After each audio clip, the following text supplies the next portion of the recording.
Hey everybody, it's Jochen Heiden, and I'm back with the Lodrik versus Heiden campaign. We're playing War in the Pacific Admirals Edition, Scenario 1 with no mods. We got a lot of activity going on in China right now. Let's see how this works out for us. Okay, we're back with the Lodrik campaign. This is the main attraction, March 21st, 1942. Okay, he grabs a dot base south of Indeni.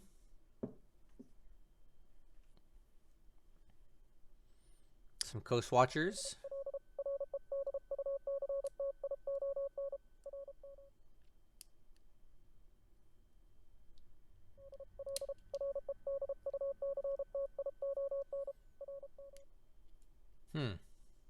Probably some subs down there.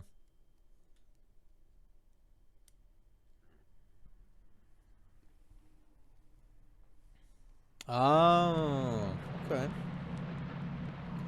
I expected this, that Lodrik would start fanning out from Fiji and start capturing all these bases around, because none of them are inhabited and they're worth points, so why not? So Horn Island is the latest place he's grown for.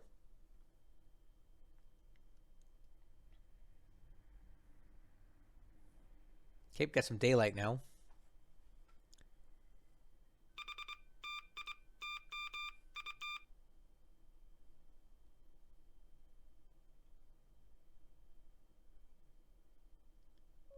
See what happens right here. Oh, come on. Yeah!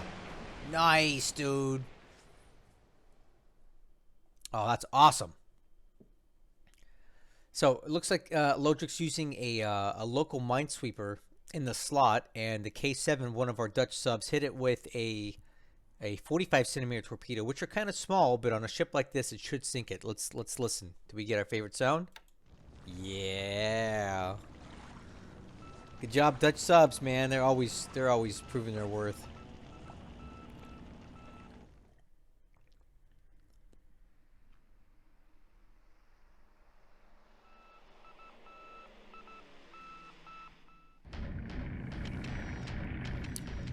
Okay, so we're into the air phase AM right now, and it's got some valves hitting our troops trying to get into Dajin gas. Not too many losses there.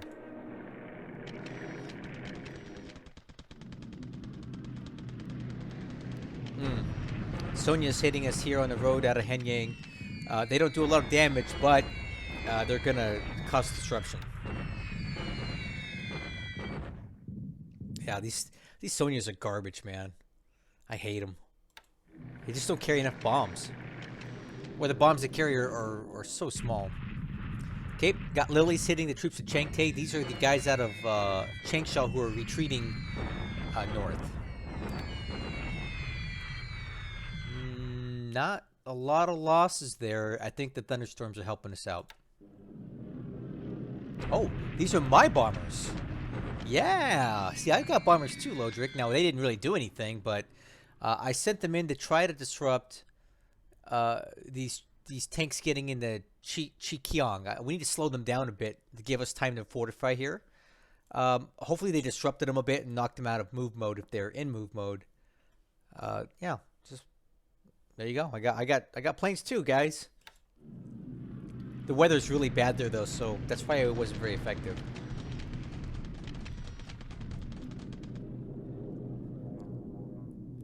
AM phase is done. Pretty quiet.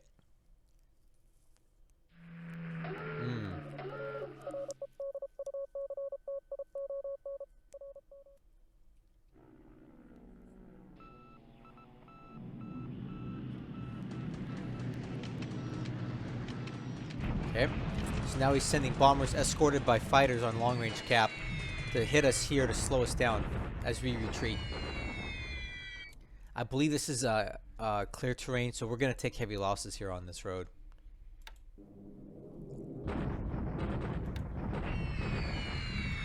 Yep.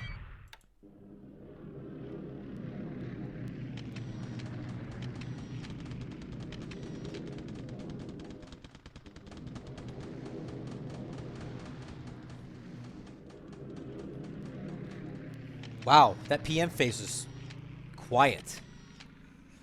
Let's see what happens on the ground now. That's coming up next. I think the Japanese are running out of supply. That's why they're not flying that many sorties right now. All right. So he's landing at Tonga Tapu, which again, I expected this because, again, he's fanning out from Fiji. He owns all of this. There's no reason not to.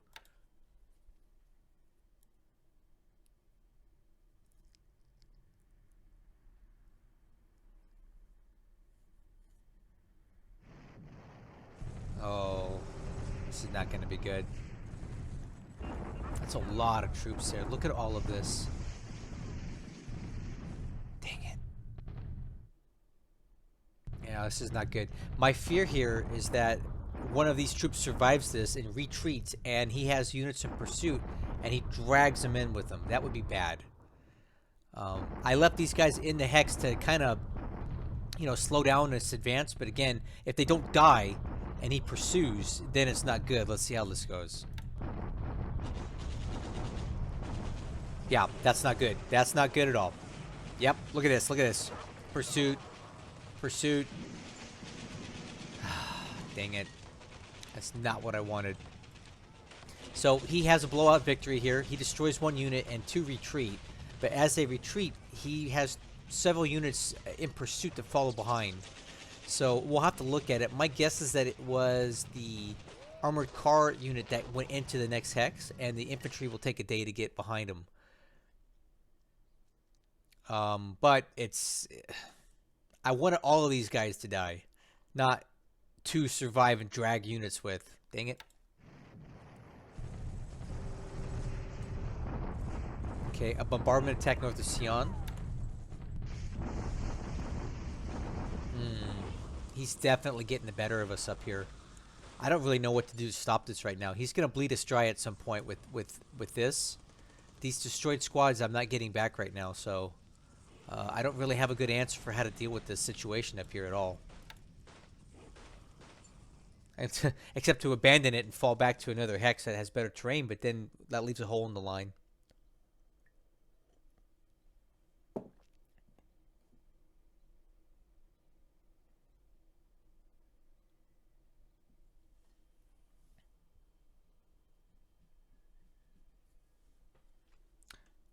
I doubt we get any reinforcements today.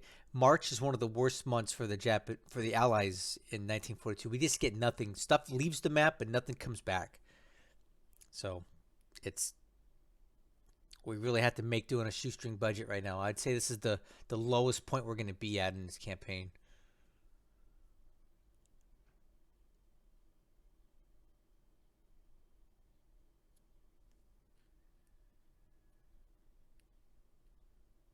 Come on, some reinforcements, please. Something. Nothing.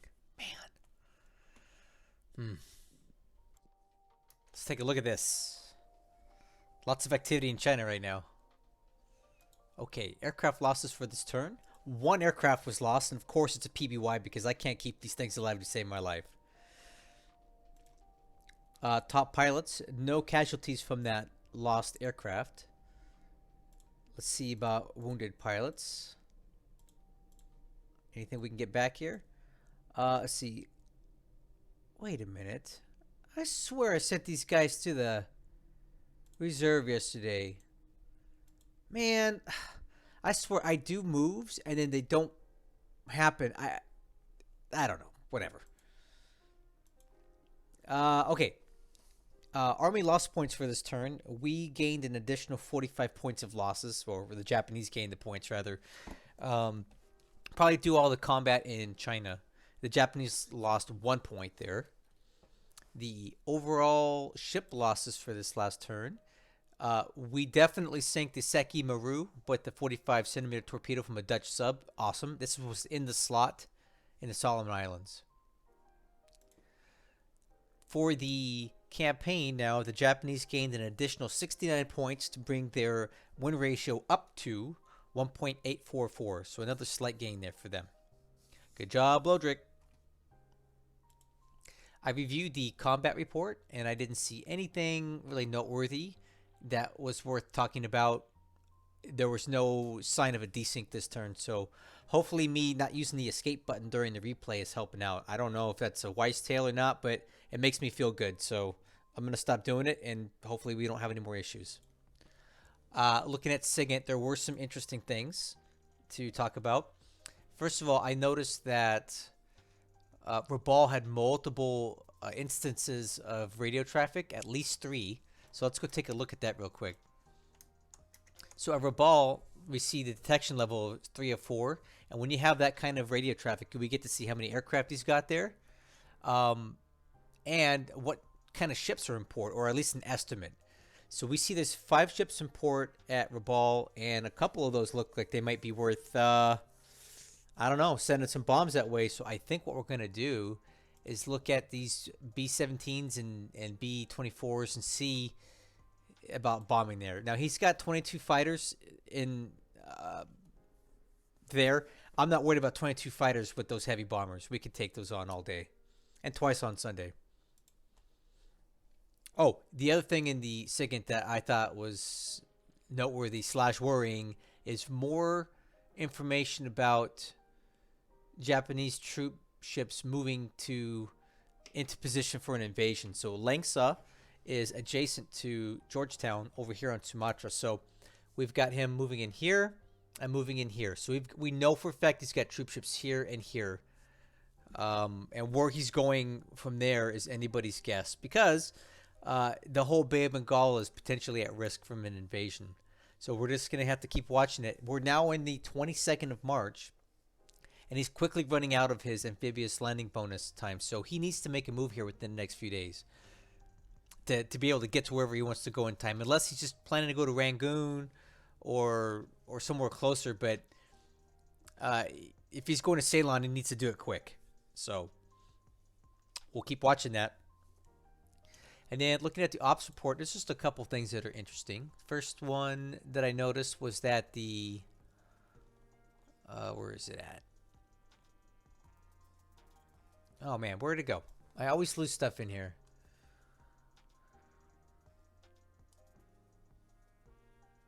Oh, yeah, there you go. The Chester is repaired at Auckland. So if we go take a look at that, this was one of the ships that were initially damaged in the raid on Noumea a while back by the Kido Butai.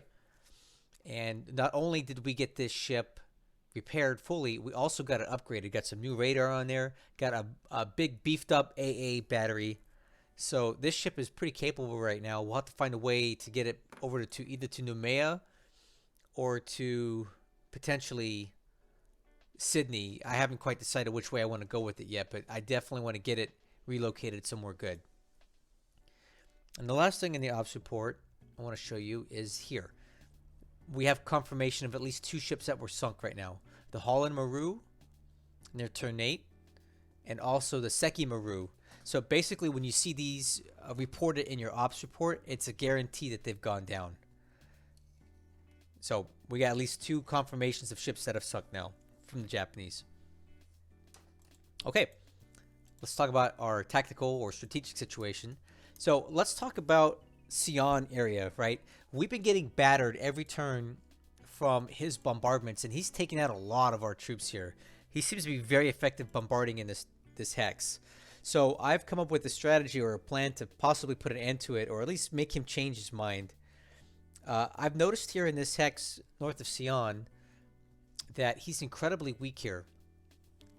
So what I've done was I've ordered a number of troops, and if you look at the ones that are in move mode, that's what we're moving down, and they will be in this hex next turn. So then we'll get in here, blow out this unit potentially, and then cut off the supply to this unit, and then he'll have to figure out what he wants to do there. Now from there we can either press on to Sian or double back into this hex or just retreat. I haven't decided yet, but I don't know if I can trust this intel. But what it's telling me right now is that Sian has only 1 unit in place, which does not make sense to me.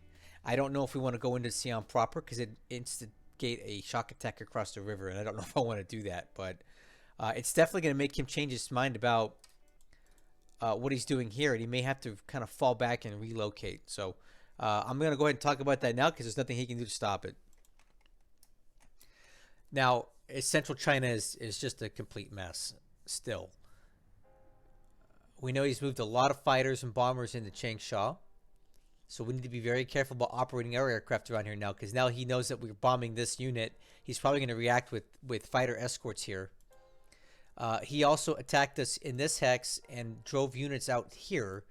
And one of those units made it into the hex following, and it is this guy, which I believe to be the armored car unit. And I'm not overly concerned about an armored car unit. I think we have enough force in the hex to overcome that. But he does have additional units following. And from what I can tell, this appears to be the bulk of his main thrust here, is these troops moving this way.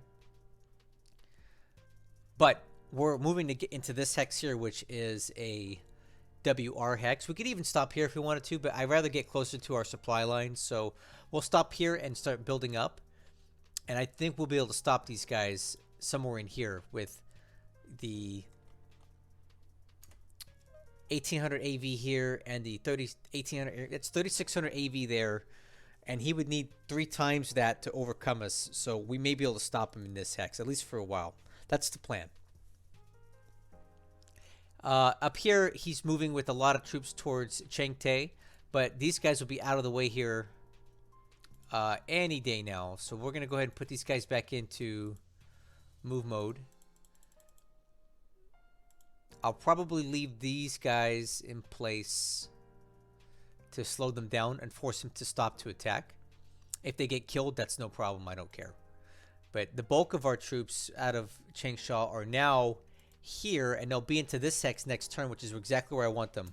That's some more ×3 terrain that's really close to our supply lines, and I think we can hold this northern push from Changsha right here. So he's got the armors here, infantry there, but his main attack is going this way.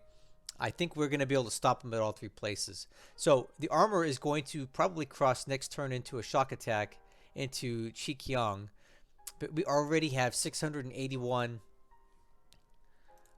Let me put these guys into combat mode.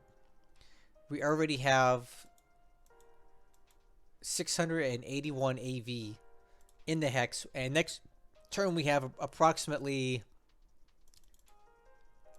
let's call it, in 2 turns we'll have another 500 AV in there. We have these guys that are going to be crossing in there soon. So we'll have a lot of AV in this hex, plus more on the way, a lot more on the way. I think we'll be able to hold here. We have some fortification built up. We have some supply. Again, ×3 terrain. So this is a good spot to hold them. So my plan for now is to hold them here, here, and here. And then we'll figure out next steps after that. But I think we can consolidate enough troops in those 3 locations that, as you can see looking further north, I've got a lot of troops moving down the roads, several thousand AV in here to reinforce those locations, and I think we'll be okay for a bit. And we've got them blocked up here, so I think we've kind of held Lodrik off for the time being. It's not going to be without heavy losses, but I don't know what else to do about it. Okay, in Burma, we're into Tavoy, so next turn we'll capture this. I don't know what we'll do with that next, but we just don't see any real sign of life from Lodrik down here in Thailand. We know he's got all these troops here, right? We know he's got fighters here, but he's just not doing anything. And it could be a trap, so this is about as hard as I'm going to push. We're not going to move out of these positions for a while. I'm just going to reinforce this line and wait for the American troops to show up, if they ever show up, with additional aircraft support, so we can really start putting some pressure on Bangkok. But we're not ready to do that right now, so I'm not going to try it. So this is as far as I'm going to push, and this is the amount of troops I'm going to put in here. And I'm going to maintain some troops at Rangoon and further up the line all the way to Calcutta, in case this is some sort of invasion force that's coming for Rangoon or maybe Calcutta. I don't know what he's trying to do, but we'll be ready for it either way.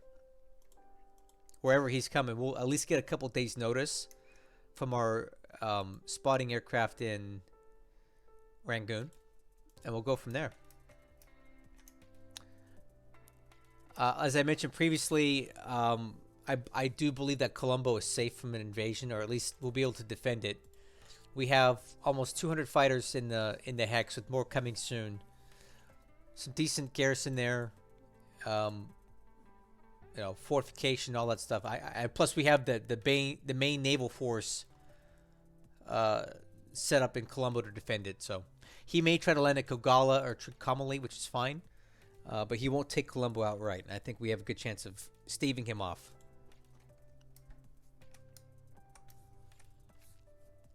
So, taking a look down here in the Dutch East Indies, it's very quiet. On Mindanao, these guys, the formerly known as Killers of Cagayan, which I don't think they've earned that anymore, are about to get into Dajangas because I have nowhere for them to go. I don't think we'll take that base, and then they'll just die there. The only thing of note in the Timor Sea is this guy, and this is the same old escort carrier that Lodrik's been using for a while. What he's doing is he's going wide around, right, to get in and out of Darwin, and he's using that escort carrier to protect the ships from my aircraft in Timor, which is really smart. So what I'm going to do is I'm going to start moving some subs into this shallow water, which I don't really love the idea, but I have to try to do something to stymie his ship movements, because he won't come near Timor because he's afraid of that. So he's going down south and hugging the coast to get in and out of Darwin. So what we'll do is we'll just put subs there and hope we get lucky. I mean, we do have mostly Dutch subs down here, so they tend to have a better chance of doing something than the rest of them. So that's what I'm going to do. Over here near Darwin, we have this base Fenton, which he'll capture. It's not worth anything. I wish there weren't supply in here. We need to release that. Hopefully it moves south. I don't even know why I left the supply in there to begin with. That's kind of upsetting. I could have used that in Catherine, but hopefully it moves south in time. I have troops going into Catherine, but I can't defend this hex. We don't have any supply. It's clear terrain. The only thing that's at stake here are these aircraft, and I'll be prepared to disband these if necessary to get them off the map before he gets to them. I definitely won't let them fall. So we have a few days before this unit force gets down into here, and then I'll make the call. And then from there, we fall back to Tennant Creek, and I've got troops moving to Cloncrete and Normanton to hold the line at those 3 bases, possibly as far as Alice Springs if necessary. We already talked about the Solomons earlier when I was going through the SIGINT. Not much to discuss over near Espiritu Santo. We see that Luganville's got a lot of aircraft. It's got some ships in port, but I really can't do anything about it right now. Kind of just stuck. Over here in the area around Fiji, very active from Lodrik, right? He's reaching out and taking all these little bases that he possibly can. And I don't blame him at all. I think it makes sense because I can't defend any of these. So he's going to grab these bases and get every little point that he can. I do have regrets about not identifying Vava'u as an important base to capture earlier on. In my Helsing campaign, this base is very useful because you can build it up really, really high. A max air capacity of 7 and a port capacity of 6. And that's almost as good as anything you're going to get, if not better, than some of the port capacity over in Suva and Nadi on Fiji. But he'll probably grab all these bases down here, all of this, because I have nothing to stop him with it. Something else that I thought is very interesting is he continues to press north with this carrier task force. So he's near Canton now. He was over here last turn. And I am starting to get a little concerned about this task force that I have moving away. He seems to be hell-bent on catching up to it. I don't know why he's going this way. I don't know what he's trying to do. He must know that these guys are here because he's just chasing them. You can draw a line almost directly to him. And he's going to keep pushing north. So we're moving at 6 hexes a day, and he's moving at 8. So every day we lose 2 hexes to him. And when he gets within 10, if he has any scout planes on this task force, he'll spot these guys, and then it's kind of over. So I don't really know what to do here to save these guys. They're moving as fast as they can. At some point, I would think he's going to not want to keep burning all this fuel, and he'll turn around. But one good thing is he's definitely within our naval search radius for quite a while. If anything, I think I need to take these guys and bump them out to at least 16 hexes. So we'll keep him sighted as he moves in. But this is a little concerning for these guys. They may not survive this if he doesn't stop pursuing in the next couple days. Yeah, I think that's it. So not a great day in China, but again, this isn't stuff that I wasn't expecting to happen anyway, so I'm not really surprised by any of it. I am happy that we didn't take any major air losses. I'm happy we didn't take any major ship losses. We saw the Dutch sub down here doing a little work in the slot, and that's always happy to see these guys doing something. Granted, it was just a little AMC that he took out, but hey, every little ship counts, right? Well, I hope you guys will join me tonight. So this is the 27th of January 2023. So tonight on YouTube, I will be live streaming the setup for this turn. So I hope if you're watching this, you'll stick around. That'll be at 1500 Pacific time, 3 p.m. Pacific time. Add the appropriate hours for your time zone. If you live in the East Coast of the United States, that's going to be 1800, so 6 p.m. If you live in Europe, it's going to be kind of late for you. It might be around 11 p.m. So I hope you'll join me, but if not, this will then become live on YouTube the following day, and you can watch it after the fact. Thank you for supporting me, my channel, this campaign, and Lodrik, and I'll catch you guys on the next one, and I hope I see you tonight.